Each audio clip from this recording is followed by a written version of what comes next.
আসসালামু আলাইকুম, সবাই কেমন আছেন? আজকে একটা গ্রিসির ইনডোর নিয়ে আসলাম। বাসায় বসে কিভাবে নিজেরাই পরিষ্কার করবেন সেটা দেখাবো। দেখেন, এটা একটা গ্রিসির ইনডোর। এই যে 4 টন 48,000 বিটিউ, এই যে নেম প্লেটে দেখা যাচ্ছে। দেখেন আপনারা নিজেরাই। বেশি কথা না বাড়িয়ে চলেন আমরা কাজে চলে যাব। আজকে দেখাবো নিজেরাই বাসায় বসে কিভাবে আপনারা ইনডোরের ফিল্টারটা পরিষ্কার করবেন।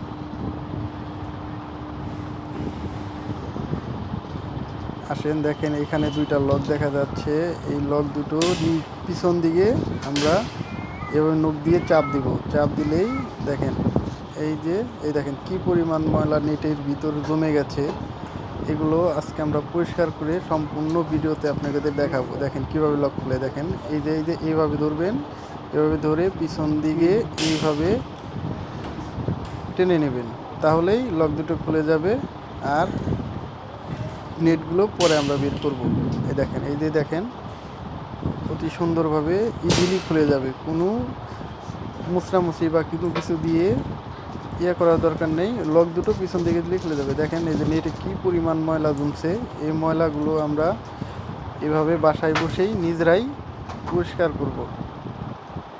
একটু সতর্ক সহিত দেখলেই আপনারা নিজেরাই বাসায় বসেই করতে পারবেন। এগুলো করার জন্য বাইরে সার্ভিসের লোক না আনলেও চলবে। দেখেন এই যে কী পরিমাণ ময়লা জমছে। এই যে দেখছেন এই যে অতি সহজে আমরা খুলে নিলাম। দেখলাম পাখার ভিতরে কোনো ময়লা আছে কি না। এগুলো আমরা পরিষ্কার করে এখন নিয়ে আসবো। আমাদের ভিডিওটা ভালো লাগলে সাবস্ক্রাইব করে দেবেন এবং বেশি বেশি করে লাইক কমেন্ট করবেন। দেখেন আমরা নেটগুলো পরিষ্কার করে নিয়ে আসলাম। ভিডিও ছোটো করার জন্য নেট পরিষ্কার করা বাইরে না দেখাই। দেখেন এইভাবে আমরা সবগুলো নেট আবার আগের মতো লাগিয়ে নেব।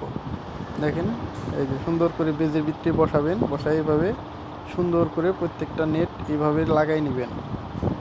লাগাই নেওয়ার পরে এই দেখেন অনেক বাসায় বসে এটা ডিটারজেন্ট দিয়ে বা হুইল পাউডার দিয়ে রিন পাউডার দিয়ে পরিষ্কার করে নিতে পারেন। এইভাবে দেখেন আবার আগের মতো এইভাবে মিলিয়ে লকটা আবার উপর দিকে যাতে দেবো। এই যে লকটা এইভাবে লেগে যাবে। দেখেন এই যে আপনারা দেখেন এই যে, হ্যাঁ একদম ইজি। কোনো কঠিন কাজ নয়, কোনো কঠিন কাজ নয়। একটু চেষ্টা করলেই সম্ভব। বাসায় বসে আপনারা নিজেরাই করে নেবেন। দেখেন আমাদের কাজটা, নেট পরিষ্কার করার কাজটা আমাদের কমপ্লিট হয়ে গেল। এভাবে বাসায় বসে নিজেরাই আমরা কাজ করে নেব।